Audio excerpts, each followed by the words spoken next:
Imagine this. You're deep in the woods, miles away from civilization, and you proudly say you're living off the grid. You hunt your own food, chop your firewood, and even built your own cabin with your own two hands. Sounds impressive, right? But here's the twist. You didn't smelt the steel for your axe, refine the gasoline for your chainsaw, or even make the insulation keeping your cabin warm.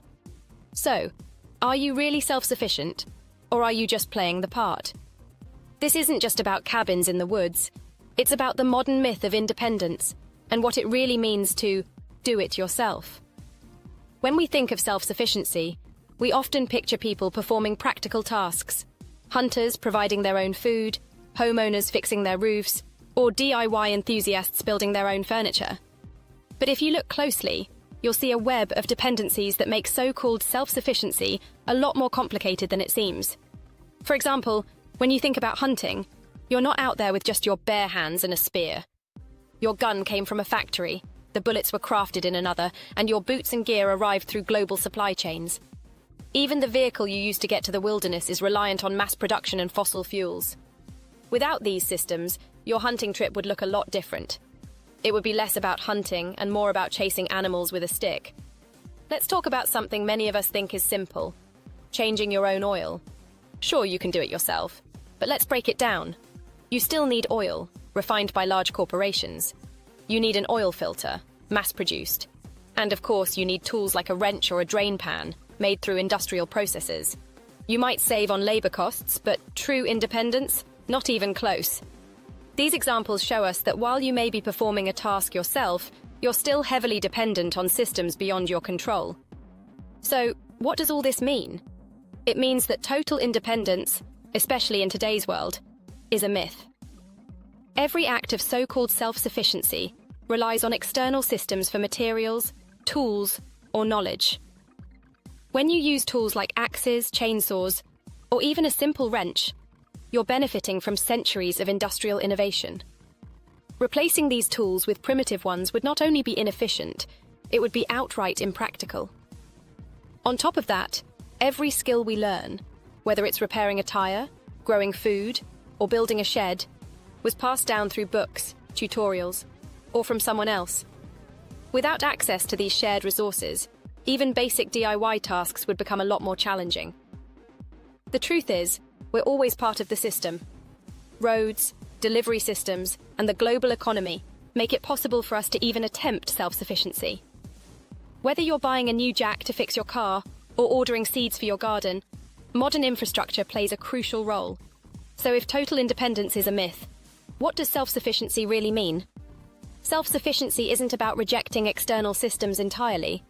It's about reducing reliance where it makes sense. The goal should be to focus on practicality, rather than ideological purity. True self-sufficiency is about balancing independence with efficiency.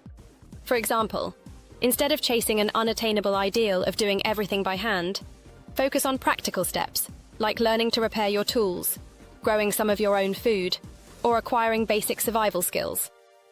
These are actionable ways to become more self-reliant without completely abandoning the modern systems that help you thrive.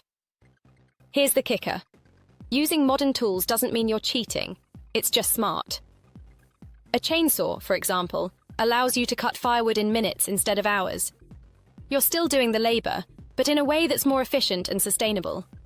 Rather than rejecting the conveniences of modern life, embrace them to make your efforts more effective. The goal isn't to disconnect completely from external systems, but to prepare for when they fail.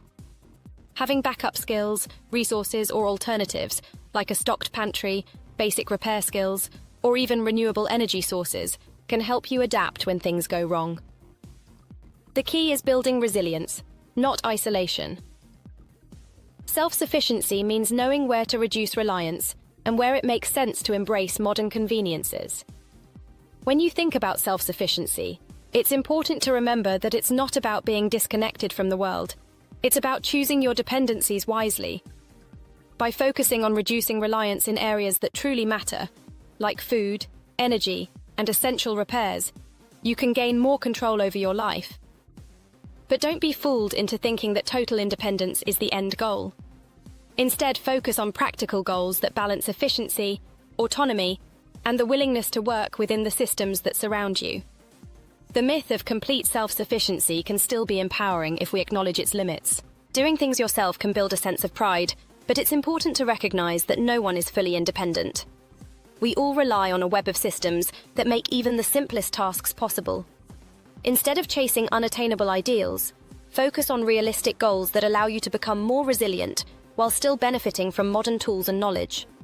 In the end, it's not about rejecting the world. It's about working with it on your terms.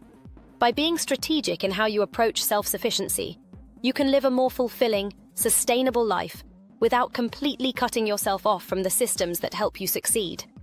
So, embrace practicality over ideology and work smarter, not harder.